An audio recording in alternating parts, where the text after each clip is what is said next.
வைகுண்டம் அருகே இருக்கக்கூடிய கால்வாய் அப்படின்ற பகுதியில பாரத பிரதமர் நரேந்திர மோடி கலந்து கொள்ளும் மனதின் குரல் நிகழ்ச்சியில நயினார் நாகேந்திரன் அவர்கள் கலந்துக்கிட்டாரு. இந்த நிகழ்ச்சியில அவருக்கு சிறப்பான வரவேற்றிருக்காங்க. அப்போ பாஜக நிர்வாகி ஒருத்தர் என்ன பண்ணிருக்காரு அப்படின்னு பாத்தீங்கன்னா, வருங்கால முதல்வரே பண்ணையாரே அப்படின்னு சொல்லி கோஷமிட்டிருக்காரு. உடனே நயினார் நாகேந்திரன் அவர்களும் திரும்பி நின்று கையசைச்சபடியே வேண்டாம் அப்படின்னு அங்கிருந்து நகர்ந்திருக்காரு. அதுக்கப்புறம் ஒரு செய்தியாளர் சந்திப்பு அங்கேயே நடந்திருக்கு. அந்த செய்தியாளர் சந்திப்புல நயினார் நாகேந்திரன் அவர்கள் என்ன சொல்லிட்டு இருந்தாரு அப்படின்னா, இந்த மாதிரி மாசம் கடைசியில பிரதமர் நரேந்திர மோடி அவர்கள் கலந்து கொள்ற நிகழ்ச்சி இன்னைக்கு நடைபெற்றது அப்படின்ற மாதிரி பேசிட்டு இருந்தாரு. உடனே செய்தியாளர் ஒரு கேள்வி கேட்டிருக்காரு அவர்கிட்ட.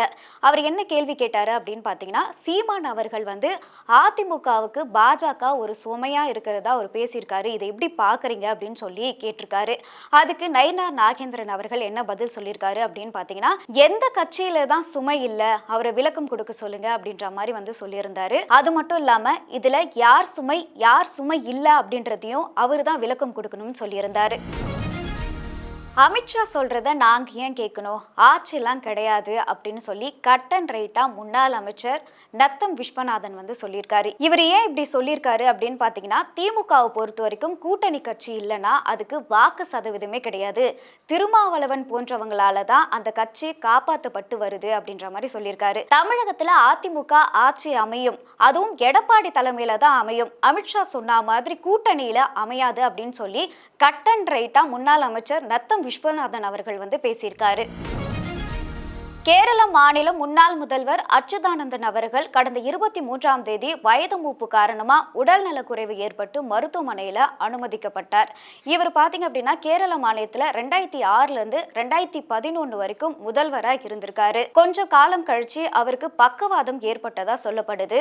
இந்த நிலையில திடீர்னு உடல் நலக்குறைவு ஏற்பட்டு மருத்துவமனையில அனுமதிக்கப்பட்டிருக்கு. அவருக்கு தேவையான சிகிச்சைகள்லாம் மருத்துவர்கள் அளித்து வரும் நிலையிலும் அவரோட உடல்ல எந்த ஒரு மாற்றமும் இல்லாமல் அவருடைய உடல்நிலை ரொம்பவே மோசமா இருக்கிறதா தகவல் வெளியாகி இருக்கு.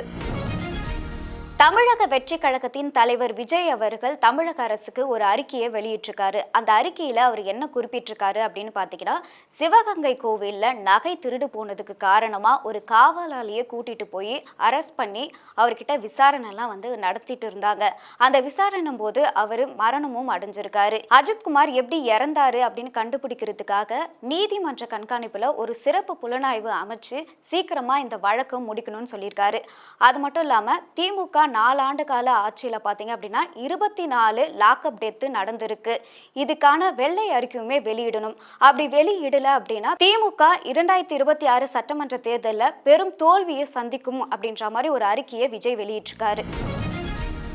நெக்ஸ்ட் நியூஸ் என்ன அப்படின்னு பார்த்தீங்கன்னா, எல்லாருக்குமே கண்டிப்பாக இந்த ஒரு விஷயம் மறந்திருக்காது. ஏன்னா கடந்த 2020ஆம் ஆண்டு கொரோனா கட்டத்தில் இருந்தோம். அந்த கொரோனா கட்டத்தில் எல்லா கடைகளுமே மூடணும் அப்படின்னு சொல்லி தமிழக அரசுமே உத்தரவு போட்டிருந்தாங்க. அப்போ ஒரு மொபைல் கடை திறந்து வச்சதாகவும் அதில் ஜெயராஜ் அப்படின்ற ஒருத்தர் இருந்திருக்காரு. அவரை ஏன் இந்த நேரத்தில் கடையை ஓப்பன் பண்ணி வச்சிருக்கீங்க அப்படின்னு சொல்லி விசாரணைக்காக அவரை கூட்டிட்டு போனதா சொல்லப்பட்டது. ஆனால் அந்த நேரத்தில் அவருடைய மகனுமே அப்பா எங்க அப்படின்னு சொல்லி காணோன்னு தேடி இருக்காரு. காவல் நிலையத்துல இருக்கிறதா அவருக்குமே தகவலும் கிடைச்சிருக்கு. அவரும் போயிருக்காரு. சோ போலீசார் அவரையுமே அரெஸ்ட் பண்ணி 2 பேரையும் நைட்டு முழுக்க பயங்கரமா அடிச்சிருக்காங்க. அடிச்சது மட்டும் இல்லாம மருத்துவமனைக்கும் அவங்கள கூட்டிட்டு போயிருக்காங்க. அந்த நேரத்துல மருத்துவர்களுமே இவங்களுக்கு எந்த ஒரு பிரச்சனையும் இல்லை, இவங்களோட உயிருக்கு ஆபத்து இல்லை அப்படின்னு சொல்லியிருக்காங்க. என்னதான் மருத்துவர்கள் உயிருக்கு ஆபத்து இல்லைன்னு சொன்னாலுமே கொஞ்ச நாளே அப்பா மகன் 2 பேருமே பரிதாபமா இறந்தும் போயிட்டாங்க. அந்த கொலையை விட இந்த லாக்அப் மரணம் ரொம்பவே கொடுமையா இருக்கிறதா பல தரப்புல இருந்து அவங்களோட கருத்துக்கள்லாம் தெரிவிச்சுட்டு வராங்க. ஏன் அப்படின்னு பார்த்தீங்கன்னா, அந்த கோவிலில் 2 பெண்கள் இந்த மாதிரி காரில் நகை இருக்கும்போது இவர் தான் அந்த காரை நிறுத்துறதுக்காக ஹெல்ப் பண்ணாரு. ஒருவேளை இவர் அந்த நகையை திருடி இருக்கலாம் அப்படின்ற மாதிரி சந்தேகத்தின் பேர்ல தான் அரெஸ்ட் பண்ணியிருக்காங்க. அது மட்டும் இல்லாமல் விசாரணை நடந்துட்டு இருக்கும் போதே இவர் கொலையும் செய்யப்பட்டிருக்காரு. இதோடைய பின்புலம் என்ன? போலீசார் நிறைய பேர் இந்த மாதிரி அவங்களோட அதிகாரத்தை துஷ்பிரயோகம் பண்றாங்களா அப்படின்ற கேள்வியுமே மக்கள் மத்தியில எழுந்திருக்கு. கர்நாடகா முதல்வர் சர்ச்சைக்கு முற்றுப்புள்ளி வச்சிருக்காங்க. என்ன அப்படின்னு பார்த்தீங்கன்னா, காங்கிரஸ்ல உட்கட்சி பூசல் வந்து ஏற்பட்டிருக்கிறது வந்து நல்லாவே தெரியுது. இந்த நிலையில பார்த்தீங்க அப்படின்னா, கர்நாடகா முதல்வராக இருக்கக்கூடிய சித்தாராமையா அவர்களை வந்து 2 மாசத்துல மாத்திட்டு இப்போ துணை முதல்வராக இருக்கக்கூடிய டி.கே. சிவகுமார் அவர்களை முதலமைச்சரா ஆக்கிறதா வந்து சொல்லியிருக்காங்க. இதுல வந்து கட்சியோட நிர்வாகிகளுக்கு உடன்பாடே இல்லை, இதுக்கு எதிர்ப்புமே தெரிவிச்சிருக்காங்க. இந்த நிலையில தான் காங்கிரஸ் உடைய பொதுச் செயலாளர் என்ன பண்ணியிருக்காருன்னு பார்த்தீங்கன்னா, பெங்களூர்ல எம்எல்ஏக்களுடைய ஆலோசனை கூட்டத்தை நடத்தியிருக்காரு. இதுல இருந்து என்ன தெரியுது அப்படின்னு பார்த்தீங்கன்னா, அதாவது சித்தாராமையா அவர்களை முதல்வர் பதவியிலிருந்து தூக்குறதுக்கான ஆலோசனையெல்லாம் வந்து நடக்கிறதா தகவல்லாம் வெளியாகி இருக்கு. இந்த நிலையில தான் பார்த்தீங்க அப்படின்னா, சித்தாராமையா அவர்களும் டி.கே. சிவகுமார் அவர்களும் ஒன்னா கைகோர்த்து பொதுவெளியில பேசியிருக்காங்க. அப்போ சித்தாராமையா அவர்கள் வந்து என்ன சொல்லியிருக்காரு அப்படின்னா, எங்களுக்குள்ள எந்த ஒரு பிரச்சனையுமே கிடையாது, நாங்க 2 பேரும் ஒன்னா தான் இருக்கோம், பொய் சொல்றதுக்கு பேர் போனது பாஜக தான், யார் எங்களை பத்தி என்ன சொன்னாலும் அதை பத்தி எங்களுக்கு கவலையே கிடையாது, நாங்க 2 பேரும் ஒன்னா தான் இருக்கோம், எங்களுக்கு எந்த ஒரு பிரச்சனையுமே இல்லை, ஒன்னாவே சேர்ந்து நாங்க நிறைய விஷயங்களை மக்களுக்காக பண்ணுவோம் அப்படின்ற மாதிரி வந்து சொல்லியிருக்காரு. மத்திய பாதுகாப்புத்துறை அமைச்சர் ராஜ்நாத் சிங் வந்து கோவை வந்திருக்காரு. இதனால சலசலப்பும் ஒரு பரபரப்பும் எழுந்திருக்கு. இவர் எதுக்காக வந்து கோவை வந்திருக்காரு அப்படின்னு பார்த்தீங்கன்னா, இவருடைய மனைவிக்கு வந்து உடல் நலம் பாதிக்கப்பட்டு இருக்கிறதாகவும், கோவையில் இருக்கக்கூடிய ஒரு மிகப்பெரிய மருத்துவமனையில் அவங்கள அனுமதிக்கப்பட்டு இருக்கிறதாகவும் சொல்லப்படுது. அது மட்டும் இல்லாமல் இவருடைய மகள்களும் மகன்களும் தான் அவங்களுடைய மனைவியை வந்து பார்த்துக்கிறதா சொல்லப்படுது. இந்த நிலையில் அவங்களுக்கு அறுவை சிகிச்சையுமே நடந்திருக்கு. இந்த அறுவை சிகிச்சை பற்றி கேட்கறதுக்காகவும் அவங்களுடைய உடல் நலம் விசாரிக்கிறதுக்காகவும் அவர் இங்க வந்ததா சொல்லப்படுது. அது மட்டும் இல்லாம கிட்டத்தட்ட 1 மணி நேரம் அவங்க கிட்ட வந்து உரையாடல் பண்ணியிருக்காரு.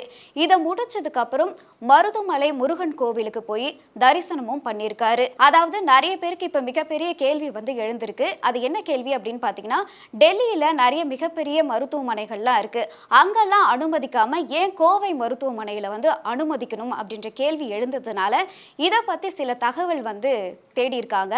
அப்ப என்ன தகவல் வெளியாயிருக்கு பாத்தீங்கன்னா, இதுக்கு முன்னாடி இவங்களுக்கு முதுகு தண்டுல பிரச்சனை இருந்ததாகவும், அதுக்கான அறுவை சிகிச்சை டெல்லியில இருக்கக்கூடிய ஒரு மிகப்பெரிய மருத்துவமனையில நடத்தப்பட்டதா சொல்லப்படுது.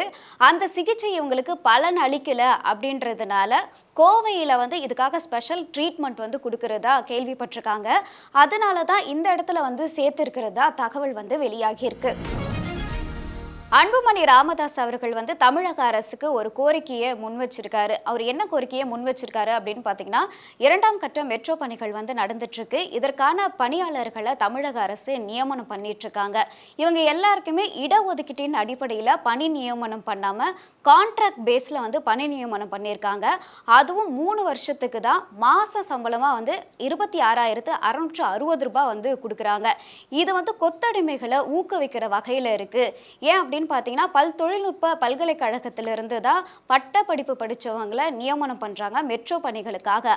அவங்களுக்கு தினக்கூலியை விட ரொம்பவே கம்மியான ஊதியம் கொடுக்கறது வந்து சரியான விஷயமே வந்து கிடையாது. முதல்வர் மு.க. ஸ்டாலின் அவர்கள் வந்து என்ன பண்ணிட்டு இருக்காரு, ஏன்னா ஆட்சிக்கு வர்றதுக்கு முன்னாடி என்ன சொல்லியிருந்தாருன்னா, நாங்கள் 3 லட்சம் பணியிடங்களை பூர்த்தி பண்ணுவோம், அது மட்டும் இல்லாமல் 2 புதிய பணியிடங்கள் உருவாக்கும் அப்படின்லாம் வந்து சொல்லியிருந்தாரு. ஆனால் இடஒதுக்கீட்டின் அடிப்படையிலே இவங்களுக்கு வந்து வேலையை வந்து கொடுக்கல. ஸோ முதல்வர் செய்யறது வந்து ஒரு நல்ல விஷயமே கிடையாது. 2026 சட்டமன்ற தேர்தலை மக்கள் பார்க்க வேண்டிய விஷயத்துல பார்த்துப்பாங்க அப்படின்ற மாதிரி ஒரு விமர்சனத்தையும் முன் வச்சிருக்காரு.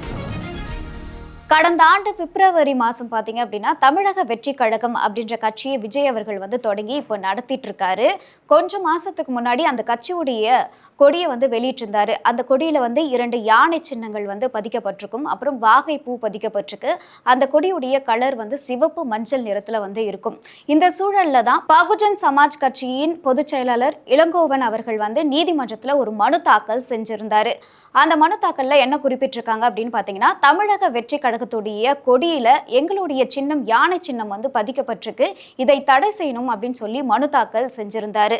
அதை தொடர்ந்து தமிழக வெற்றி கழகம் சார்பா என்ன சொல்றாங்க அப்படின்னு பார்த்தீங்கன்னா, யானை சின்னம் எதுக்காக பொறிக்கப்பட்டிருக்கு அப்படின்னா, எங்களோட கட்சி கொள்கைப்படி தான் நாங்கள் யானையை பதிக்கப்பட்டிருக்கு, அது மட்டும் இல்லாம தமிழகத்துடைய எதிர்காலத்தை எல்லாம் டிசைட் பண்ணி தான் நாங்கள் இந்த மாதிரி ஒரு விஷயத்த வந்து பதிச்சிருக்கோம் அப்படின்ற மாதிரி ஒரு விளக்கம் கொடுத்திருந்தாங்க.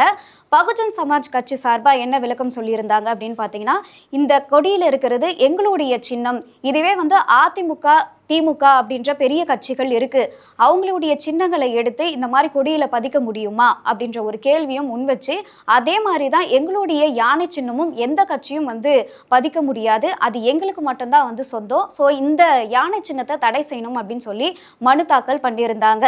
இதுக்கு தமிழக வெற்றி கழகம் என்ன பதில் கொடுத்திருந்தாங்க அப்படின்னு பார்த்தீங்கன்னா, பகுஜன் சமாஜ் கட்சியுடைய சின்னம் யானைக்கும் தமிழக வெற்றி கழக கட்சி கொடியில் இருக்கக்கூடிய இரட்டை எக்கால யானைக்கும் நிறைய வித்தியாசம் இருக்கு. அது மட்டும் இல்லாம தேர்தல் ஆணையமே வந்து தமிழக வெற்றி கழகத்துக்கு சாதகமாக தான் உத்தரவிட்டிருக்காங்கன்னு சொல்லியிருந்தாங்க. இப்போ ரெண்டு தரப்பு வாதங்களையும் கேட்டதுக்கு அப்புறம் ஜூன் 3ஆம் தேதி வந்து பகுஜன் சமாஜ் கட்சியுடைய மனு தாக்கலுக்கு தீர்ப்பு வழங்க இருக்காங்க. நெக்ஸ்ட் நியூஸ் என்ன அப்படின்னு பார்த்தீங்கன்னா, சென்னையில் இருக்கக்கூடிய நட்சத்திர ஹோட்டல்களில் போதைப் பொருள் கொக்கைன்லாம் பயன்படுத்துறதா போலீஸாருக்கு தகவல் கிடைச்சிருக்கு. அதன் அடிப்படையில் போலீஸாருமே வந்து விசாரணை பண்ணியிருக்காங்க. அப்போதான் நடிகர் ஸ்ரீகாந்த் அவர்களை வந்து அரெஸ்ட் பண்ணியிருந்தாங்க. அரெஸ்ட் பண்ணி அவரை விசாரணை பண்ணியிருக்காங்க. அது மட்டும் இல்லாமல் அவரை பரிசோதனையும் பண்ணியிருக்காங்க. பரிசோதனை முடிஞ்சதுக்கப்புறம் ஸ்ரீகாந்த் அவர்களே வந்து ஒத்துக்கிட்டாரு, இந்த மாதிரி நான் வந்து போதைப் பொருளும் கொக்கைனை வந்து பயன்படுத்தியிருக்கேன் அப்படின்னு சொல்லி அவர் வாயாலே வந்து அவர் ஒத்துக்கவும் செஞ்சார். அதை தொடர்ந்து நடிகர் கிருஷ்ணா அவர்களையுமே அரெஸ்ட் பண்ணாங்க. கிருஷ்ணா அவர்கள்கிட்ட விசாரணை நடத்திட்டு அவருமே பரிசோதனை பண்ணியிருக்காங்க. அதில் வந்து அவர் கொக்கைன் எதுவும் யூஸ் பண்ணல அப்படின்ற மாதிரி வந்து ரிசல்ட் வந்திருக்கு. அவர் என்னதான் போதைப் பொருள் யூஸ் பண்ணலனாலும் இவர் மூலியமா வேற ஏதாவது நடிகர்களுக்கு போதைப் பொருட்கள் விற்கப்பட்டு இருக்கா அப்படின்னு சொல்லி விசாரணை எல்லாம் போயிட்டு இருக்கு. இதுல பல நடிகர்களுடைய பேர்லாம் வந்து அடிபட்டு இருக்கிறதா சொல்லப்படுது. அது மட்டும் இல்லாம கெவின், பிரதீப் இவங்க ரெண்டு பேர்கிட்டயும் விசாரணை பண்ணா நிறைய தகவல் வரும், அதனால வந்து உயர்நீதிமன்றம் உத்தரவு பிறப்பிக்கணும் அப்படின்னு சொல்லி போலீசாரும் வந்து மனு தாக்கல் செஞ்சிருக்காங்க. இந்த நிலையில பாத்தீங்க அப்படின்னா ஒரு நடிகையோட பேர் வந்து அடிபடுறதா சொல்றாங்க. இந்த நடிகை வந்து ரொம்பவே பிரபலமான நடிகையாம், அது மட்டும் இல்லாம முன்னணி நடிகையாவும் இருக்காங்களாம். இவங்களுக்கு வந்து மேரேஜ் ஆகல அப்படின்ற மாதிரி வந்து சொல்றாங்க. கெவின் மற்றும் பிரதீப் அவர்கள் கிட்ட விசாரணை நடத்தினா நிறைய திரை பிரபலங்கள்லாம் மாற்றத்துக்கான வாய்ப்பு இருக்கு அப்படின்ற மாதிரி சொல்லப்படுது. இதனால திரை உலகமே வந்து கதி கலங்கி போயிருக்கு. அடுத்த நியூஸ் என்ன அப்படின்னு பார்த்தீங்கன்னா, மத்திய அரசு ரயில் கட்டணத்தை உயர்த்தியிருக்காங்க. இதனால மக்கள் மத்தியில் நிறைய எதிர்ப்புமே கிளம்புச்சு. ஆனால் மத்திய அரசு சார்பாக என்ன சொல்லியிருக்காங்கன்னா, நாங்கள் அதிகமாக கட்டணத்தை வந்து உயர்த்தலை, நாங்கள் 1 கிலோமீட்டருக்கு 1 பைசா தான் வந்து ஏற்றிருக்கோம், அது மட்டும் இல்லாமல் புறநகர ரயில்களுக்கு ஏற்றலை, விரைவு ரயில்களுக்கு மட்டும் தான் இதை ஏற்றிருக்கும் அப்படின்ற மாதிரி வந்து சொல்லியிருக்காங்க. இதுக்கு மதுரை நாடாளுமன்ற எம்பி வெங்கடேசன் அவர்கள் வந்து ஒரு எதிர்ப்பை தெரிவிச்சிருக்காரு. பாஜகவை பொறுத்த வரைக்கும் குறைவு கட்டணம் அப்படின்னு வந்து சொல்லி ஒரு கண் துடைப்பு நாடகத்தை தான் நடத்திட்டு இருக்காங்க. ஏன் அப்படின்னு பார்த்தீங்கன்னா, 130 கோடி பேரை ரயில் பயணத்திலிருந்து வெளியேற்றியது தான் பாஜகவுடைய சாதனை அப்படின்னு சொல்லி இதுக்கு எதிர்ப்புமே அவர் தெரிவிச்சிருக்காரு. அடுத்த நியூஸ் என்ன அப்படின்னு பார்த்தீங்கன்னா, தமிழ்நாட்டில் கடந்த சில நாட்களாகவே கிரைம் அதிகமாக நடந்துட்டு இருக்கு. அது மட்டும் இல்லாமல் நிறைய கிரைமில் போலீஸாரும் ஈடுபட்டு இருக்கிறதா தகவல்லாம் வெளியாகி இருக்கிறது மிகப்பெரிய ஒரு அதிர்ச்சியை கிளப்பியிருக்கு. இப்போ கூட சமீபத்தில் பார்த்தீங்க அப்படின்னா திருப்புவனத்தில் அஜித்குமாரோடைய கேஸ் பார்த்தீங்கன்னா ரொம்பவே பரபரப்பாக போயிட்டு இருக்கு. அதாவது கோவிலுக்கு வந்து ஒரு பெண் வந்திருக்காங்க, அவங்களுடைய காரில் இருந்த பணமும் நகையும் வந்து காணாமல் போனதுனால இவர் மேலே வந்து ஒரு குற்றச்சாட்டை வச்சிருந்திருக்காங்க. அதுக்காக போலீஸார் என்ன பண்ணியிருக்காங்கன்னா, இவரை கூட்டிகிட்டு போய் விசாரணை பண்ணியிருக்காங்க. விசாரணை பண்ணது மட்டும் இல்லாமல் அவரை பயங்கரமாக வந்து அடிச்சிருக்காங்க. அதற்கான வீடியோவுமே வெளியாகி இருந்தது. அந்த காட்சிகளை பார்க்கும் போதே நம்மளை பதற வைக்கிற மாதிரி தான் இருக்கு. அது மட்டும் இல்லாமல் இவரோட மரணத்துக்கு நீதி வேணும் அப்படின்னு சொல்லி பல கட்சிகள் வந்து இதுக்கு எதிர்ப்பு தெரிவித்து இவருக்கு சீக்கிரமாக ஒரு சிறப்பு புலனாய்வு வந்து அமைச்சு சீக்கிரமாக இவரோட மரணத்துக்கு நீதி வழங்கணும் அப்படின்னு சொல்லி நிறைய பேர் அவங்களோட கருத்துக்களுமே தெரிவிச்சிட்டு வந்தாங்க. அந்த வகையில தான் பார்த்தீங்க அப்படின்னா திருப்புவனத்தில் அதிமுக பாஜக சார்பா ஆர்ப்பாட்டம் நடத்த இருக்காங்க. இதே மாதிரி இன்னொரு வீடியோல நான் உங்களை சந்திக்கிறேன்.